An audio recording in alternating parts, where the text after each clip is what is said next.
quiero gusto, Carmen. presentar a Oscar Anzorena. Estoy muy emocionada, Anzorena. Es uno de los próceres en Argentina. Hace muchos años que él está formando y forma desde la seriedad, la integridad, la excelencia, integra disciplinas.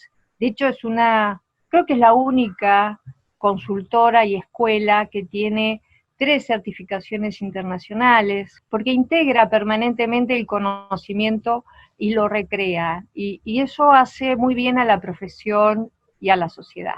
Así que esa es mi presentación, es un honor, mi querida Anzorena, y por supuesto, Master Coach profesional, director y fundador de la Escuela de Liderazgo y DPO Consulting, licenciado en Comunicación, posgrado en Transformación Organizacional y en Administración de Planeamiento Estratégico, máster en Programación Neurolingüística, miembro de la Comisión Global de AIAPRO, consultor organizacional especialista en la gestión del desarrollo factor humano en las organizaciones, formador de coaches profesionales, docente universitario, miembro fundador del capítulo argentino de International Coaching Federation, o de la ICF, autor de los libros que están en Amazon. ¿Dónde se pueden conseguir los libros? Maestría Personal, El Arte de Comunicarnos, Teoría y Práctica del Coaching Ontológico y Profesional, Líder Coach, un modelo para el liderazgo y el coaching organizacional.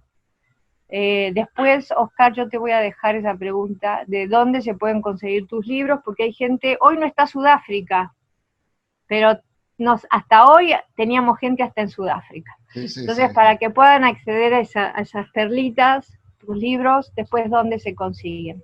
Bueno, por favor, disfrútenlo. Adelante, señora Anzorena, un honor. Bueno, muchas gracias. Gracias, Lilian, por la generosidad de tu presentación. Mi idea es disparar algunos conceptos, algunas ideas para ir provocando el pensamiento para después generar alguna conversación, ¿no? Cuando Lilian me invitó a participar en este webinar, mi pregunta fue, bueno, estamos en un momento muy particular de la humanidad y cómo podemos reflexionar sobre eso, ¿no? Me parece que por eso hoy José Luis me preguntaba si tenía alguna presentación, yo le dije que no, que la idea era ir tirando ideas para eso, para provocar el pensamiento. Y en esta pandemia, en este momento que nos tocó a todos vivir, si hay una palabra que nos surge, que nos moviliza, es la incertidumbre, porque todo se nos ha puesto patas para arriba. Entonces decía que si hay algo que nos está atravesando hoy es la incertidumbre. Entonces, justamente por eso, dije, bueno, ¿por qué no hablamos del futuro? Porque ahí hay algo para poder pensar en este momento. Porque cuando uno habla de incertidumbre, justamente lo que surge es la imposibilidad de pensar que puede llegar a pasar. Entonces, mi idea es cómo podemos resignificar la manera de pensar el futuro, ¿no? Cuando yo, por ahí en grupos, les pregunto a la gente, bueno, ¿y qué es el futuro? Y surgen respuestas como, bueno, es algo que va a pasar, es algo que todavía no sucedió, es algo que no sabemos, es algo que podría suceder o no. Entonces, desde ese lugar es difícil pensar el futuro. Entonces yo le digo, bueno, ¿y qué es el presente? Oisai decía, bueno, es lo único que tenemos. Sí, efectivamente, el aquí ahora es lo único que tenemos. Pero necesariamente los seres humanos, e inevitablemente, nos puede gustar o no, estamos permanentemente yendo y viniendo en nuestra historia, en nuestro pasado y en nuestro futuro. Entonces, sobre este presente hay muchas respuestas, y yo le digo, bueno, ¿por qué no podemos pensar la posibilidad de pensar que este presente de hoy es el futuro de nuestro pasado? Pensándolo así, podemos como resignificar. Es decir, que si el hoy es el resultado de lo que hicimos y de lo que no hicimos en nuestro trayecto, en nuestro pasado, en nuestros días anteriores. Es decir, si pensamos que nuestro presente en algún momento fue el futuro, podremos llegar a pensar si hay alguna posibilidad de pensar el futuro, porque en algún momento va a ser nuestro presente. Entonces, desde ese lugar, podríamos llegar a pensar que no es únicamente aquello que va a venir, aquello que no conocemos, aquello que nos genera incertidumbre, sino que el futuro también puede ser una construcción cotidiana, de un día a día, sobre aquello que queremos construir para nosotros. Y de ahí surge esta idea, que es un poco el título de la charla de hoy, esta idea de diseñar y construir el futuro. Y entonces, nuevamente la pregunta, ¿es factible diseñar y construir el futuro? ¿O es una utopía? Para poder arrimar algún tipo de respuesta a esta idea de diseñar y construir el futuro, me gustaría darle un contexto. Yo trabajo con una idea más global, que es la idea de la visión personal. Y la idea de visión personal está también basada como en 3 pilares conceptuales. La primera es la idea de la visión del futuro. ¿Qué implica la visión del futuro? Visión del futuro significaría la idea de que yo puedo imaginar aquello que quiero ser, aquello que quiero construir. ¿Cuál es la vida que quiero vivir? Yo recién hablaba de utopía y apelo a un escrito de un escritor, de un poeta que yo admiraba mucho y me gusta mucho, que es Eduardo Galeano, que es un uruguayo, y él tenía la virtud de escribir en prosa muy cortita, y hay un escrito de él que se llama justamente así, Utopía. Y él dice, la utopía es como el horizonte. Uno camina 10 pasos y el horizonte se aleja 10 pasos. Otra vez uno vuelve a caminar 10 pasos y el horizonte se aleja 10 pasos. Entonces dice, bueno, ¿y entonces para qué sirve la utopía? Y dice, para eso, para caminar, para ponernos en movimiento, para saber hacia dónde queremos orientar nuestra vida, para poder pensarnos quién queremos ser. ¿Bien? Hace un ratito Say ponía esta dicotomía entre el ser y el hacer, o la distinción, no sé si la dicotomía entre ser y hacer.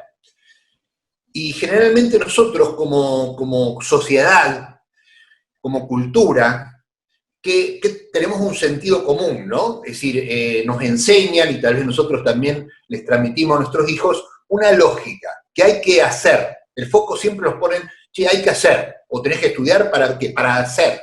Porque haces, vas a obtener dinero, prestigio, un lugar en la sociedad, lo que sea. Y vas a hacer, tu ser deviene de aquello que obtengas, ¿no? Entonces, tenemos este sentido común de hacer, obtener, y nuestro ser deviene de lo que obtenemos.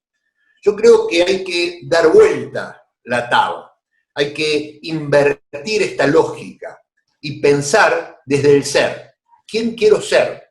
¿Cómo puedo proyectarme y pensar en quién quiero ser yo? Por supuesto que para poder imaginarme, para poder soñar de quién puedo ser, porque si yo puedo pensar quién quiero ser, puedo alinear mi hacer con este ser. Y por supuesto, si yo tengo alineado mi ser con mi hacer, por default voy a obtener aquello que quiero construir en la vida. ¿Bien? Pero para poder pensar quién quiero ser, también apelo a otra idea, porque si no es muy difícil, ¿no? Esta idea de la potencialidad humana, esta idea, este concepto, esta convicción de que todos los seres humanos podemos ser y hacer mucho más de lo que estamos siendo y haciendo, de que podemos ser aquello que somos, pero todavía no estamos siendo. Es decir, que posiblemente lo seamos esencialmente, pero los seres humanos somos una construcción permanente, somos un devenir, vamos desplegándonos en esta vida y tenemos la inmensa posibilidad de ir construyéndonos cotidianamente, de ir decidiendo todos los días qué aspecto nuestro elegimos y qué aspecto nuestro queremos cambiar, modificar, mejorar. Entonces, esta idea de poder soñar y conectarnos con algo muy profundo en nosotros. Porque también como sociedad, como también como cultura, todos hemos aprendido que buscamos respuestas afuera, buscamos modelos de éxito, buscamos copiar a ver quién logró determinadas cosas y entonces puedo hacer algo parecido. Y difícilmente nos han enseñado, nos han mostrado, y los coaches trabajamos desde esta convicción de que las respuestas más importantes, más significativas, más relevantes de nuestra vida nunca están afuera, siempre están dentro nuestro. Y que si nosotros podemos mirar dentro de nosotros, podemos conectarnos con nuestros deseos más profundos, con nuestros sueños.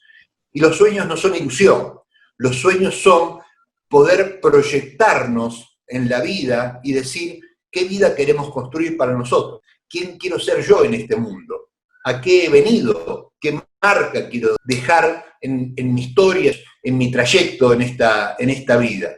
La visión de futuro tiene que ver con eso, porque cuando yo me puedo conectar con mis sueños más relevantes, con mis deseos más profundos, de ahí surge mi propósito de vida. Y no hay nada más importante que encontrar un sentido y un significado a aquello que yo hago cotidianamente. Entonces, la visión de futuro nos puede aportar esto. ¿Qué propósito, qué significado quiero darle yo a mi vida? Y desde ese lugar surge una energía, desde ese lugar surge una emoción, desde ese lugar surge una confianza. ¿Para qué? Para emprender el camino, para enfrentar los desafíos, que yo estoy seguro que van a estar ahí. No hay forma de que no estén esos desafíos, que no me caiga y me tenga que volver a levantar, que no tenga que luchar con la adversidad, que no tenga que mirar cara a cara la incertidumbre. No hay posibilidad, porque esto tiene que ver con el ser humano. Pero desde este lugar, desde esta energía de saber que estoy transitando mi camino con corazón, de que esto le da un propósito a mi vida, desde este lugar puedo emprender ese camino.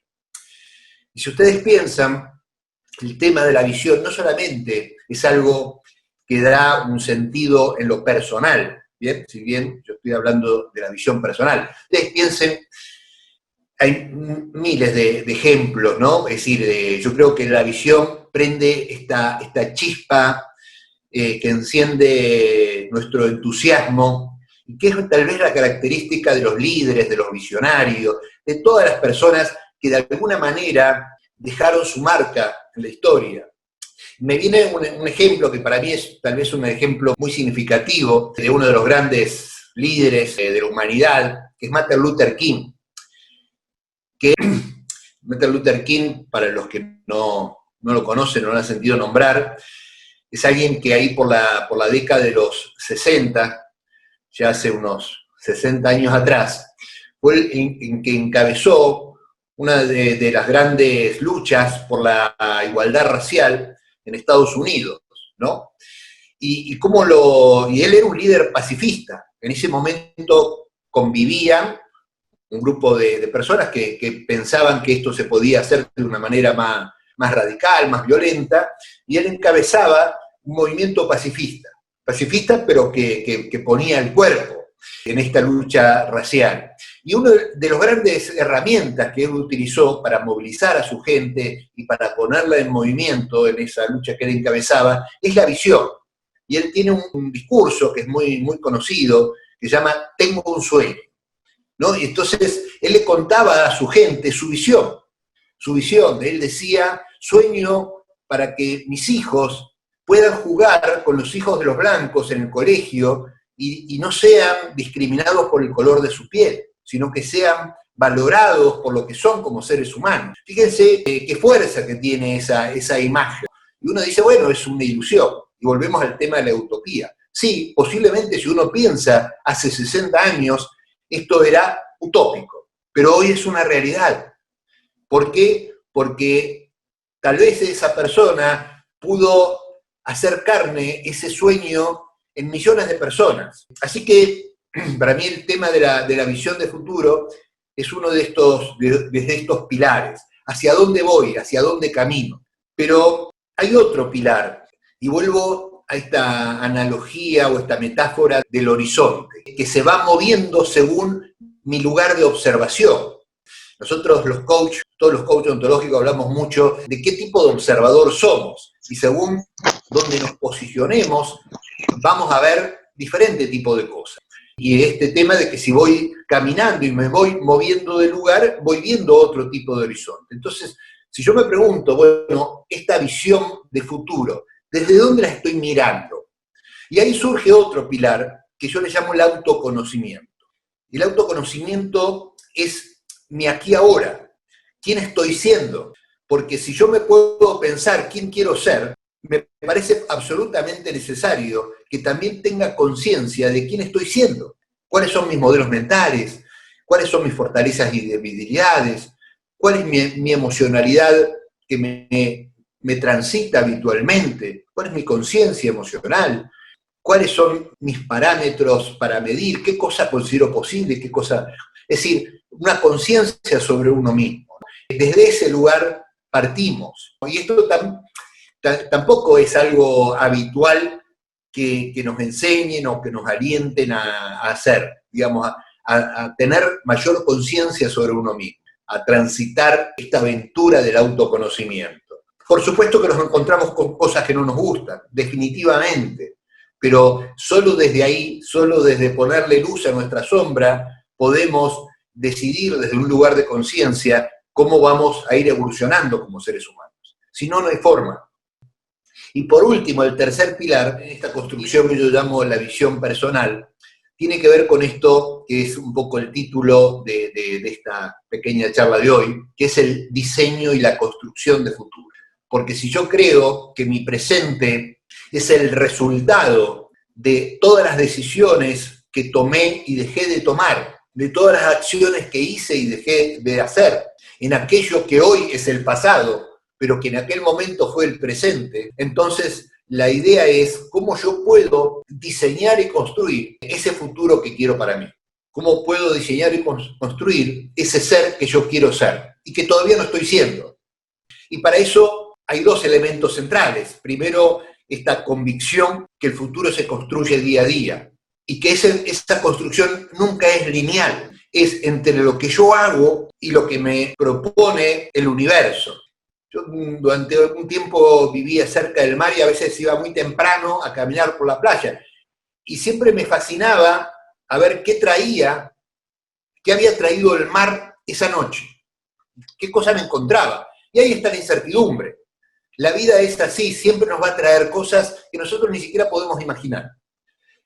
Y la construcción de ese futuro es ida y vuelta entre lo que yo hago diariamente, en lo que yo me comprometo, en lo que yo acciono y en lo que me trae el universo, en lo que yo definitivamente no puedo planificar, pero sí sé hacia dónde quiero ir, conozco mi horizonte, voy diseñando mi camino en función de eso que quiero construir en mi vida, en función de ese sentido y de ese propósito que yo sé que le da sentido a cada cosa que yo hago en el día a día. ¿Bien?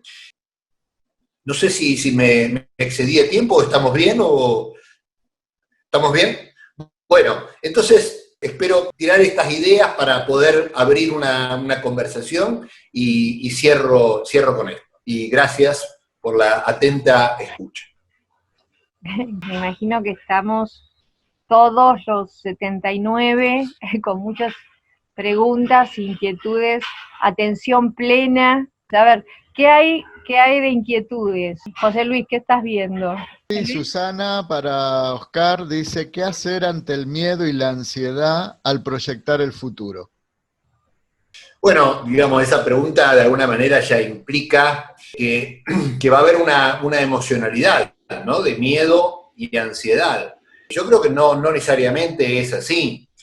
La emoción tiene que ver un poco con lo que yo me digo. Por eso decía que construir el futuro nunca es un camino derecho, nunca es algo que no tiene sinuosidades. Siempre es entre lo que yo voy haciendo, el camino que voy recorriendo, las decisiones que voy tomando y lo que me va trayendo el universo, la vida, ¿no? Y esto es inevitable. Nadie hace 3 meses, 5 meses pensábamos que íbamos a estar acá. y el universo nos trajo esto, y tal vez no nos cambió la vida. Por lo tanto, si yo solo pienso en la incertidumbre, sí, por ahí me genera un poco de temor, etcétera, etcétera. Ahora, la pregunta que yo puedo hacer ante esto que me viene es, bueno, ¿quién soy yo ante esta situación? ¿Cómo decido pararme? Y tomo mucho esto que decía Say, de escuchar la voz del corazón. Por eso yo decía, es mirar para adentro, escuchar mi voz interior. ¿Quién quiero ser yo frente a esto que me propone la vida? ¿Bien? Y desde ahí yo puedo encontrar distintas respuestas. Nunca hay una sola respuesta. Y según la respuesta que yo encuentre, va a surgir una emoción distinta. ¿Bien? ¿Cómo yo encaro esto? Por ejemplo, AEPRO dijo, ante esta situación, propongo un webinar para hacer servicio y abrir. Ok, ustedes encontraron una respuesta por ahí diferente a la que han encontrado otros, ¿entiende? ¿Por qué? Porque para ustedes tiene un sentido, que es ese sentido que tiene la asociación. Por lo tanto, digo, lo tomo como ejemplo, ¿no? Es decir, cuando uno tiene un sentido de vida y tiene un horizonte hacia el cual camina, y la vida te trae una sorpresa, desde ese propósito, desde esa convicción, desde esos valores, desde esta voz del corazón, yo me planto y digo, ¿cómo encaro esta situación? Y ahí surge la diferencia entre las personas ante la misma situación, cómo encontramos reacciones y acciones tan diferentes. Desde ahí yo entiendo que puede haber un temor, que puede haber una incertidumbre, pero si yo encuentro sentido de qué manera quiero encararlo, también encuentro confianza en mí mismo, también encuentro serenidad, también encuentro paz, porque es lo que hay y desde ahí yo acciono. ¿Cómo superar los aparentes fracasos que pasan cuando la vida no es como lo proyectamos? Yo creo que la idea de lo que se llama fracasos también se puede llamar oportunidades de aprendizaje. Así como la vida, digamos, nos propone que hay cosas que nosotros, como seres humanos, nos guste o no nos guste, está dentro de nuestro camino. Es decir, el dolor, la enfermedad, la muerte, es parte de la vida, ¿bien? Y no lograr nuestros objetivos también es parte de la vida. Hay veces que lo vamos a lograr y hay veces que no. Hay gente que llama fracaso eventualmente no haber logrado algo que se propuso. Yo creo que los seres humanos aprendemos mucho más de nuestros supuestos fracasos que a veces de nuestros éxitos. Así que yo lo integro, esto que algunos llaman fracaso, como parte del aprendizaje de la vida. Y la vida no es más ni menos que un camino de aprendizaje. Me gustaría agregar una anécdota, ¿no? Que tiene que ver con la vida de alguien que yo creo que también fue un gran visionario. Bueno, visionarios no solamente son los líderes, también son los inventores, también son los que construyen, los que inventan. Y hay una anécdota de Thomas Edison que se propuso, tenía esta visión de construir la luz eléctrica, ¿bien? Y dice la anécdota que él pasó por un sinfín de situaciones en las cuales no lograba su objetivo. Y cuando efectivamente al fin lo logró, en un reportaje que le hacía, un periodista le dijo, bueno, ¿y usted cómo pudo superar, cómo pudo perseverar 138 fracasos? Parece que él había tenido 138 intentos que no había logrado. Y él le contesta, mire, yo la verdad que no fracasé nunca. Dice, yo logré ver 138 formas diferentes de no inventar la luz, hasta que encontré una. Yo estaba seguro que si no me moría antes, lo iba a lograr, ¿bien? Esto también es la idea de tener una visión de futuro y de saber que la construimos cotidianamente, y que aquello que llamamos fracasos son nada más que hitos de este camino de aprendizaje hacia aquello que queremos construir.